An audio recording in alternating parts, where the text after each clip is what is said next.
आजकल YouTube पर ऐसे वीडियोस की भरमार है जिनमें एक तस्वीर दिखाकर यह दावा किया जाता है कि यह भगवान श्री कृष्ण की असली तस्वीर है। ऐसा करके न सिर्फ व्यूअर्स बढ़ जाते हैं बल्कि उनके चैनल की ग्रोथ भी बढ़ती है। निजी स्वार्थ के चलते हिंदू भावनाओं से खिलवाड़ करना भारत देश में यह आम बात हो चुकी है। उन वीडियोस में दिखाई गई तस्वीर एक साधारण सी ही तस्वीर होती है जो किसी सीरियल या फिल्म से ली गई होती है। उस तस्वीर को फोटोशॉप के जरिए एडिट करके ऐसे दिखाया जाता है कि यही असली तस्वीर है। परंतु मित्रों, जरा विचार कीजिए कि क्या यह संभव है। पिछले वीडियो में हमने भगवान हनुमान जी की फोटो के विषय में आप लोगों को बताया था। इसी कड़ी में आज हम भगवान श्री कृष्ण की असली तस्वीर के विषय में बताने वाले हैं। भगवान श्री कृष्ण की पहली तस्वीर कब और कहां प्राप्त हुई और कैसी दिखती है वह तस्वीर। तमाम वीडियोस में दिखाई गई तस्वीर और असली तस्वीर में कितना अंतर है। प्रमाणों के साथ आज हम जानेंगे कि भगवान श्री कृष्ण की पहली और असली तस्वीर कौन सी है। नमस्कार दोस्तों, स्वागत है आप सभी का एक बार फिर से द साइंटिफिक हिंदू पर। चलिए शुरू करते हैं आज का वीडियो। जैसा कि हम सभी जानते हैं कि भगवान श्री कृष्ण का समय आज से 5000 साल पहले का था, यानी भगवान श्री कृष्ण के जमाने को गुजरे हुए लगभग 5000 वर्ष से अधिक बीत चुके हैं। आज के वीडियो में भगवान श्री कृष्ण की असली तस्वीर दिखाएंगे, पूर्ण प्रमाणों के साथ दिखाएंगे। परंतु जरा विचार कीजिए कि पिक्चर, इमेज आदि का बनाना शुरू कब हुआ था। भगवान श्री कृष्ण के समय ना ही तो कोई कैमरा था और ना ही कोई ऐसी तकनीक जिससे उस दौर में किसी की तस्वीर बनाई जा सकती। पुरातात्विक शोधों से यह पता चला है कि प्राचीन काल में लोग दीवारों व गुफाओं में कुछ यादगार लम्हों को उकेर देते थे। समय गुजरता गया, मानव सभ्यताएं विकसित होती गईं। पर क्या आपको पता है कि कैमरे का आविष्कार वर्ष 1685 में जोहान जेहन ने किया था, परंतु यह भी केवल एक डिजाइन मात्र ही था। लगातार तमाम प्रयासों के बाद करीब 150 वर्ष बाद वर्ष 1826 में पहली तस्वीर खींची जा सकी, जिसे खींचने में लगभग 5 से 6 दिन लगे। फिर भी यह स्पष्ट तस्वीर नहीं थी। स्क्रीन पर जो धुंधली सी तस्वीर आप देख रहे हैं, यह दुनिया की पहली तस्वीर है। आज तो HD क्वालिटी में स्पष्ट फोटो खींचने में मात्र कुछ ही सेकंड लगते हैं, परंतु आज से ठीक 200 वर्ष पहले फोटो खींचना कितना मुश्किल काम था, यह आप अच्छी तरह समझ सकते हैं। और इसी तरह यह अंदाजा भी लगाया जा सकता है कि आज से 5000 वर्ष पूर्व में हुए भगवान श्री कृष्ण की फोटो कैसे उपलब्ध हो सकती। मित्रों, प्राचीन समय में किसी की फोटो बनाने का केवल एक ही तरीका था, और वह था हाथ से पेंटिंग बनाना या दीवारों पर उकेरना।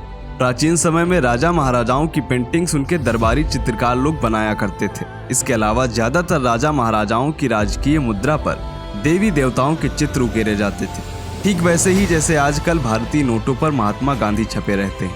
यहाँ तक एक बात तो आप बिल्कुल समझ चुके होंगे कि भगवान श्री कृष्ण की स्पष्ट फोटो मिलना तो असंभव है, परंतु मथुरा के संग्रहालय में एक शिला मौजूद है जिस पर भगवान श्री कृष्ण की मूर्ति उकेरी हुई है। इस मूर्ति में यह दिखाया गया है कि भगवान श्री कृष्ण के पिता वासुदेव शिशु कृष्ण को टोकरी में उठाए यमुना पार करा रहे हैं। नदी में मगरमच्छ, कछुए और मछलियां भी हैं। वर्ष 1917 में पुरातत्वविदों को यह मूर्ति प्राप्त हुई थी।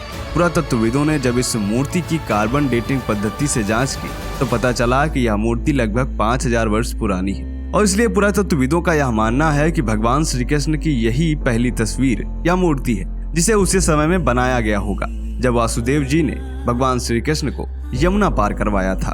क्योंकि भगवान श्री कृष्ण के जन्म के विषय में पहले ही आकाशवाणी हो चुकी थी और सभी को यह मालूम ही था कि कंस के अत्याचारों से भगवान श्री कृष्ण ही मुक्ति दिलाएंगे, इसलिए भगवान श्री कृष्ण समस्त ब्रजवासियों के हृदय में बसे हुए थे, और इसीलिए उस समय के किसी चित्रकार ने इस यादगार लम्हे को एक शिला में उकेरा होगा।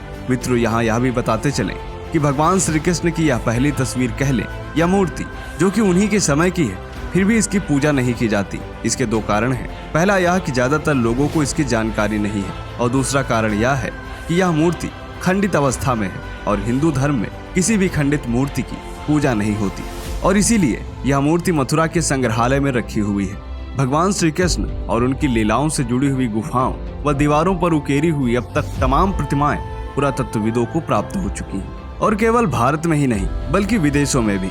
मित्रों, भारत और चीन के मध्य ऐतिहासिक धार्मिक संबंध है। वर्ष 2010 में चीन ने लगभग 6-7 ईस्वी में बनाए गए 5 कालीनों की तस्वीर प्रकाशित की।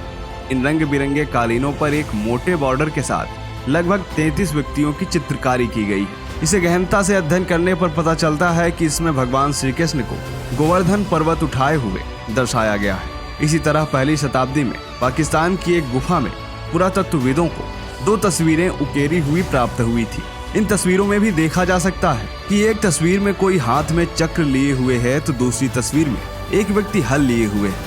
इन्हें देखकर भी अच्छी तरह समझा जा सकता है कि यह तस्वीरें भगवान श्री कृष्ण व बलराम की हैं। इसके अलावा कुछ साल पहले लगभग 200 ईसा पूर्व ग्रीक सभ्यता के सिक्के प्राप्त हुए थे, जिनमें भगवान श्री कृष्ण और उनके भाई बलराम अपने शस्त्र, मूसल और हल लिए हुए खड़े हैं। इसके अलावा एक अन्य सिक्के पर भगवान श्री कृष्ण सुदर्शन चक्र के साथ उत्कीर्ण है। तो मित्रों, अब आपको यह अच्छी तरह समझ आ गया होगा कि प्राचीन काल में लोग पेंटिंग्स और चित्रकारी के जरिए यादगार लम्हों तथा महापुरुषों को दीवारों या पत्थर की शिलाओं पर उकेर देते थे, क्योंकि उस समय आजकल जैसी कोई तकनीक ही नहीं थी।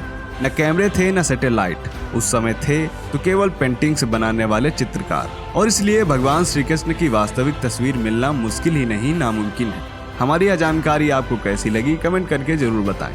साथ ही आपका कोई सुझाव हो तो वह भी हमें अवश्य बताएं। मिलते हैं आपसे अगले वीडियो में, तब तक के लिए जय हिंद, जय भारत, वंदे मातरम।